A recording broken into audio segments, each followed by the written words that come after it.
Fala galera do Me Salva, tudo bem com vocês? Vamos lá então para o nosso último vídeo desse módulo fantástico. Agora eu vou definir com um pouquinho mais de carinho o que é o arranjo e o que é a combinação. Eu vou mostrar para vocês essas duas ferramentas. Eu vou mostrar que na verdade essas ferramentas elas até aparecem para a gente fazer uso delas, certo?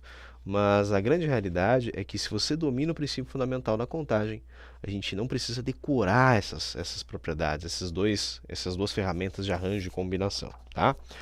Primeira ferramenta que eu quero mostrar para vocês, o que é o arranjo, né? A gente diz arranjo de M, N a N.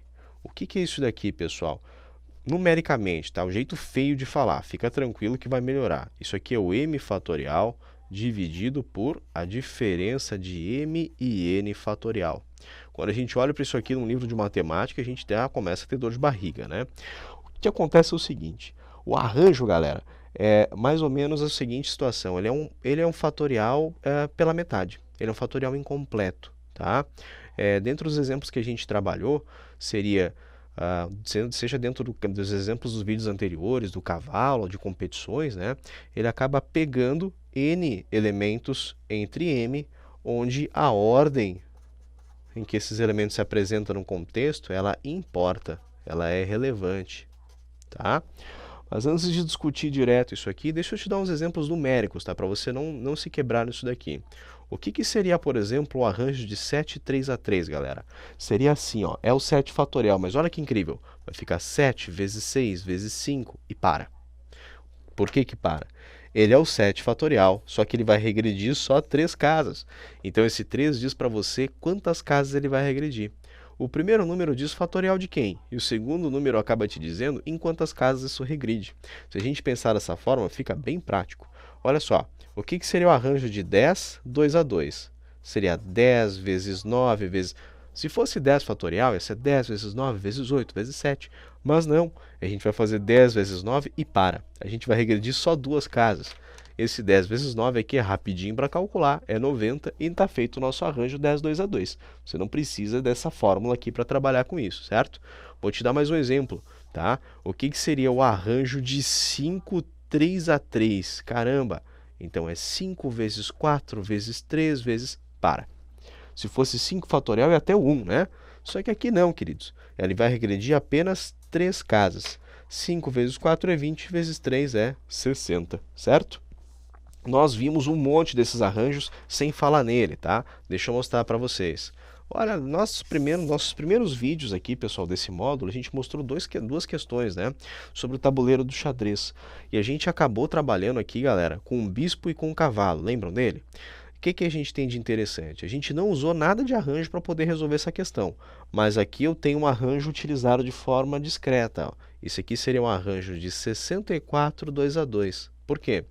Seria o fatorial de 64, só que esse fatorial ele não vai até 1. Né? O fatorial de 64 é 64, 63, 62, 61, até 1. Só que o arranjo de 64, 2 a 2, ele começa em 64, ele regride apenas 2 casas. Então essa é uma questão que se usaria arranjo, mas nós resolvemos sem usar o arranjo, né? Fica mais prático, tá? E olha que interessante, tá? A ordem em que a gente coloca o bispo e o cavalo no tabuleiro é importante, certo? Nosso outro exemplo que nós usamos o arranjo de forma escondida foi a questão dos cavalos, né? Então, numa corrida de 9 cavalos, supondo não haver empates, de quantas maneiras podemos ocorrer um primeiro e um segundo lugar? E nós resolvemos isso como 9 vezes 8. 9 cavalos podem ocupar o primeiro lugar, 8 podem ocupar o segundo. O que isso tem a ver com arranjo? Tu vê que é regressivo, do 9 para o 8, a gente tem a regressão, né, uma unidade a menos, e se fosse 9 fatorial, seria 9 vezes 8, vezes 7, vezes 6, vezes 5, vezes 4, etc. Só que ele não regride completamente. Isso aqui, galera, seria o arranjo de 9, 2 a 2. Então, ele começa o fatorial em 9 e regride apenas 2 casas. Nós usamos o arranjo para resolver essa questão sem chamar ele de arranjo. Incrível, né? O último caso que eu quero mostrar o arranjo para vocês, que a gente fez um bem bonitinho, tá? A gente falou, cara, pessoal, numa senha, chamei vocês de cara sem querer, tá? Olha que intimidade, não é bem assim, desculpa aí, viu?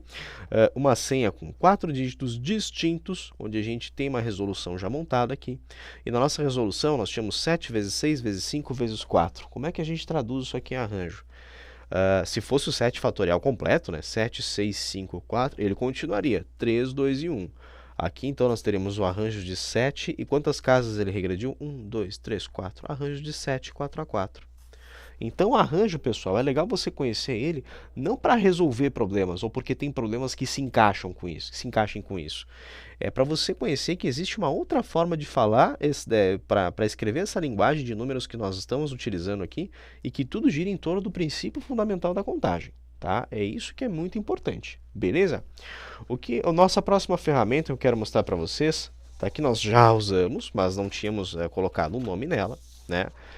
Então, por fim, a nossa boa e velha famosa combinação. A combinação. Essa aqui é um pouquinho mais delicada, tá? A combinação, a gente lê combinação de m tomados n a n, que ela nada mais é que o arranjo de mn a n dividido por n fatorial. Ou seja, são os arranjos em que a gente tira as redundâncias. Tá? Deixa eu te dar um exemplo numérico. Quando a gente vê esse monte de letra aqui, credo, não dá vontade de fazer nada, né? Então, olha só. O que seria a combinação de 7 e 3 a 3? A gente vai dividir isso em duas partes. Em cima, a gente vai trabalhar como arranjo. Ó. Eu vou fazer o 7 fatorial. 7 vezes 6 vezes 5 e para. Eu vou pegar o 7 e regredir só 3 casas. E no denominador eu vou dividir por 3 fatorial para tirar as redundâncias desse caso. A combinação eu vou usar sempre em casos em que a ordem não importa. A ordem não importa, para a gente trabalhar com comissão e outros tipos de situação, certo? A gente pode resolver o nosso caso aqui, 7 vezes 6 vezes 5, dividido por 3 fatorial. Vamos fazer aqui 7 vezes 6 vezes 5, 3 fatorial é 3 vezes 2. Olha o que dá para fazer de simplificação aqui, galera. Essa aqui é bem legal, ó. 2 vezes 3, você sabe que dá 6. A gente pode multiplicar 2 de baixo e cortar com o de cima. 7 vezes 5, tu sabe desde pequenininho que vai dar 35. Beleza? Deixa eu te mostrar mais um caso, então. Como é que seria a combinação de 10, 2 a 2? Vamos lá. É triparecido com o arranjo. O que vai em cima? É o fatorial de 10. 10 vezes 9 e para. Ele vai regredir só 2 casas. Só que agora na combinação, esse 2 tem um novo papel. Ele também divide aqui embaixo por 2 fatorial, né, para a gente tirar as redundâncias, já que a gente trabalha com casos em que a ordem não importa. Então, 10 vezes 9 sobre 2 fatorial, que é 2 vezes 1. Como é que a gente pode resolver isso? 1 não faz muita diferença na divisão, certo? E 10 dividido por 2 dá 5. A gente vai ter, então, 5 vezes 9, que vai dar 45 casos, certo? Só mais um exemplo numérico. Isso aqui é tão lindo, né? Só para ficar bem claro. Esse aqui eu não vou calcular, tá? Mas como é que seria a combinação de 12, 5 a 5? Né? Então, vamos lá.